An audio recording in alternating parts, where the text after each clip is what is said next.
That's some smart stuff we got. This is I'm at a loss for words because I'm just so blown away by the double meaning of red.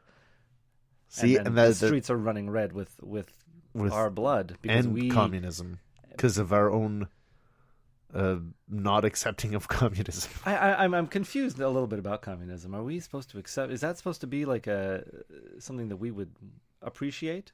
Theoretically, communism is good, but in practice, it never seems to pan out quite well. Do you think we could make communism work? You and I? You and I. No, I don't think we could. You and I could convince everyone. Do we have to, or can we just live in? Can we just? It wouldn't live work. A communist life Just between the two of us, Yeah. you and I would share all of our stuff. Yeah, I mean, I suppose we could, but I don't think I want to. it's starting already. Yeah, you have some nice stuff, and I have some nice stuff that we wouldn't necessarily want to share with each other. Yeah. We'd want to share some of our junkier stuff with each other, sure. But now it's already falling apart. Two people it's Now already collapsed. we turn to blows, and it collapses very quickly. Well, we fought each other for less. So, Matthew, this burger Yep. was presented to us very nicely. It came on like a piece of slate or something. It was like a big black stone that was quite warm. Mm-hmm. I was concerned about it being hot because I held it with not an oven mitt, but like a cloth. Yeah. But maybe that's just how they handle everything because it's a fancy place. They don't want to put their fingertips on your plate. I noticed I didn't see a single fingerprint anywhere. That's true. That's true. Oh. Very, very clean. They set down these black slates in front of us, each one topped with a burger and a tiny, tiny little dill pickle skewered onto that burger with a skewer, perhaps. I'm sure they have a fancy, $4 name for it. Yeah. Because I think that thing could probably cost $4. A small tin of French fries and wax paper, and tiny, tiny little bottles, single-use bottles of Heinz ketchup and Heinz Dijon mustard. These little bottles were so friggin' adorable. And Matthew, you had quite a bit of trouble with yours. Well, that's not fair. I mean, first of all, I saw these bottles, and I do want to say that I was almost captivated by their cuteness, but I think that was all a ploy by the people at the Ritz-Carlton and this sister restaurant, because those bottles are expensive. You're gonna pay. I'm sure I paid like $4 just to have those individual glass bottles set down. Yeah, that's coming out of the price of the burger. I see what you mean. I imagine they get them in bulk, and so probably pay no more than $1. Wow. Well, they didn't let us keep the unused, unopened We bottles. probably could if we asked, but we did not inquire. I I thought about doing it, but then decided I don't actually want to carry a small container of ketchup and mustard around in my pockets all day today. That's true. Um, But I did have trouble. I started opening it. I didn't even really want any. The little package, because it's not just the lid that I couldn't twist open.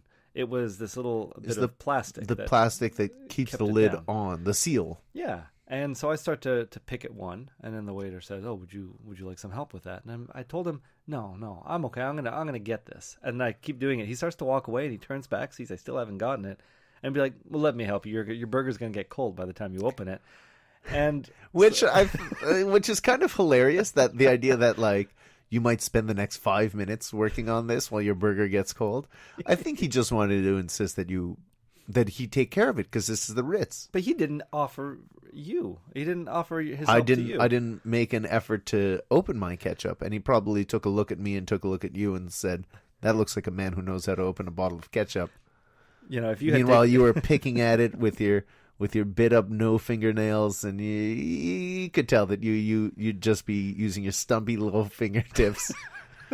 Well, had you taken your sweater off at any point, he would have seen a sleeveless, That's true. T-shirted gentleman sitting at the Ritz-Carlton. It's true. He might have not even wanted to give you these fancy little bottles. It's true. I am wearing what I think is a nice but plain sweater, but underneath I am sporting a T-shirt with its sleeves torn off. So I felt like I had a secret. I even leaned over and told you, held my hand out beside my mouth while I told you. And the real secret is I'm sitting in the Ritz, but underneath this sweater, I've got a T-shirt with its sleeves torn off. I felt like I was getting away with something. Yeah, well, for sure. And are they? I do want to ask: are they torn? Oh, yes. Or have they been professionally cut and then sewn back in? Oh no, they were torn off. I at one point, months if not over a year ago, I was drunk in my home, staring myself in the mirror, and just tore my sleeves off.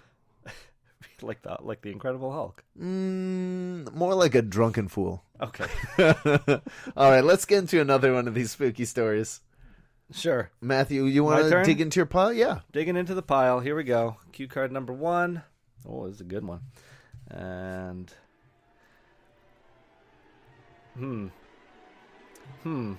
Looking through your cards is not fascinating radio, Matthew. Just pull one out here and see what we can do.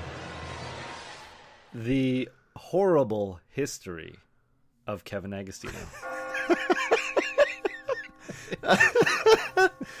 Kevin Agostino, a former guest of the podcast. I think one of our first guests. Former terror of the podcast. I believe he framed you for murder once. That's true. He did frame us for murder. So what is the most horrific, not necessarily horrific story, but what is the most horrible thing that we can say about Kevin Agostino? The horrible history of Kevin Agostino? The horrible history of Kevin Agostino. It's more of a sad tale than anything. I think it's more of one of these stories that he's just like you or I. He's a normal man. And once you see his whole story unfold, you just think, oh man, things could go badly for any one of us. Yeah, a cautionary tale. Cautionary tale. Of what can happen when you're just a Kevin Agostino. He's got some wonky knees. He changed career. He decided he was going to be a professional electrician. But then he dangled from a power cable. He dangled from a power cable. He's got some wonky knees. He started doing his apprenticeship. His knees just couldn't handle it. It's a sad story. He spent all that money going to electrician school, and he couldn't ply his craft. A dream unrealized. A dream unrealized by the wonky knees of Kevin Agostino. I think this is what does him in. And this was in his 20s, correct? This was in his 20s. So imagine what those knees are going to be like when you're in his 60s. It's going to be terrible. I mean, years ago, his sort of master plan, his golden goose, if you will, was to maybe one day buy Tim Hortons. Okay. Because that's a money-making franchise. You put in a little money. The overhead isn't that bad, and coffee is cheap. Donuts are cheap, but you can make some money there. Okay. So he was hoping he could make enough money as an electrician to open up his own Tim Hortons franchise. And wait, what will never be. So becoming an electrician, the end game of that was opening a Tim Hortons. I guess. Poor planning may be part of this sad history. But I feel like there's so many there's other routes to take to own your own Tim Hortons. Sure, but you need some money. Well, you need good knees. You need good knees. You need good knees for pretty much any job. Kevin Agostino, not a sit-down job. Basically, do an office job. You don't really need great knees. Well, I don't know. I think anybody gets wind of your wonky knees, your bad knees, you're not going to get a job because nobody's want to insure you. Nobody's want to give you any benefits because they're going to think, well, he's just going to use it all on his knees. This is a sad story. I almost want to cry. It's making me sad. Kevin Agostino in our youth, we did not get along very well. You and Kevin Agostino? Me and Kevin Agostino, we were not friends. I can see how. He's a jerk. He was a jerk. I'll see you tonight, Kevin. He was a jerk. Some may say he still is, but I think I think as you get closer to him, you learn to love him, and you realize that he's just acting out because he knows his knees are going to give out soon. And it's he's retaliating against his lot in life, his sad history. All right, let's move on to another one. Here's another title of mine. Ending, This is a title I came up with. Really, again, these are all out of the blue. I like how you're setting this up like it's going to be something amazing. Oh no, the rocking chair from hell. The rocking chair from hell. What does it mean? What does that do? I really hope Kevin Agostino ends up with this rocking chair from hell. He's got bad knees. He's going to want to sit down. He's like, oh no. All my life I went through with bad knees, and now I finally thought I had found some salvation in this Craigslist ad for this beautiful rocker. Okay, that's a good start. Okay, so Craigslist. So the hero of our story, Kevin Axino, or anyone. Let's just make it anyone. Yeah, let's call him Kevin A. Let's call him. Yeah, sure. Finds on Craigslist a rocking chair. Yeah. What kind of rocking chair? Is it more modern than you would expect? Because you'd think rocking chair from hell, that would be very old fashioned. But hell was around in the 70s too. Maybe it's swanky and funky. I feel like hell might even defy any logic of time. I feel like it could be from the future. My go-to would be I'd want it to be made out of brimstone. Yes, but that's a little too obvious, isn't it? A little too heavy too. Yeah. What about just some charred wood? I guess.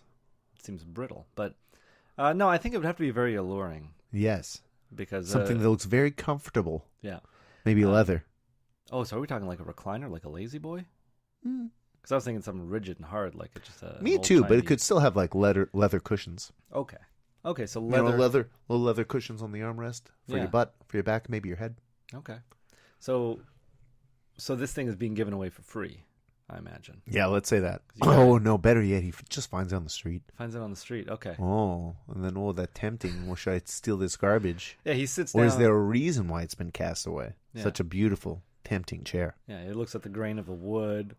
Fabulous. Picks it up. He's like, "This is I can make money with this. If I'm gonna take this home. I'm gonna sell it on Craigslist. Treat it home. Loves it. Yeah, loves it too much. Treat himself to a nice rocking chair. Yeah.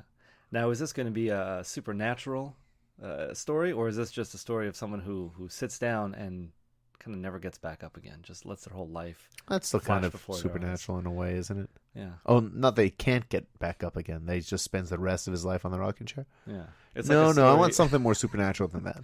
Something like one of those stories of one of those. Because otherwise, the title is just like the rocking chair that was too comfy.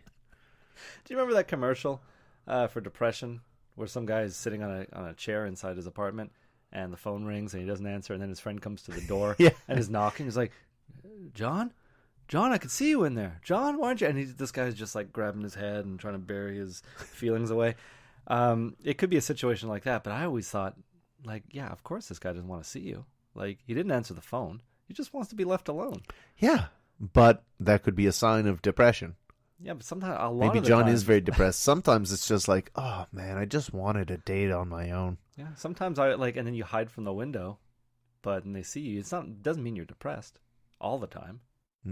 I remember my mom would suggest hiding from the window when we were young. On the weekends, someone would ring the door. Yeah, it might be the Jehovah's Witnesses coming to the door. My mom was just like, get down, hide, don't move. We just had to pretend like we weren't there, even though there were cars in the driveway. Yeah. It was just, I don't know why we couldn't just answer the door and be like, oh, no, thank you.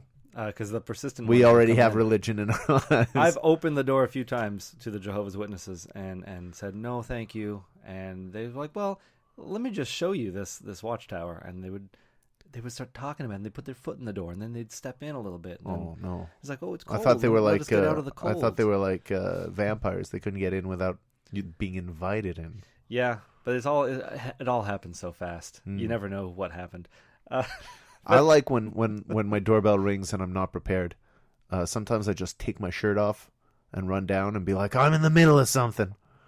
And people will usually just be like, oh, okay, I'll let you go then. Yeah.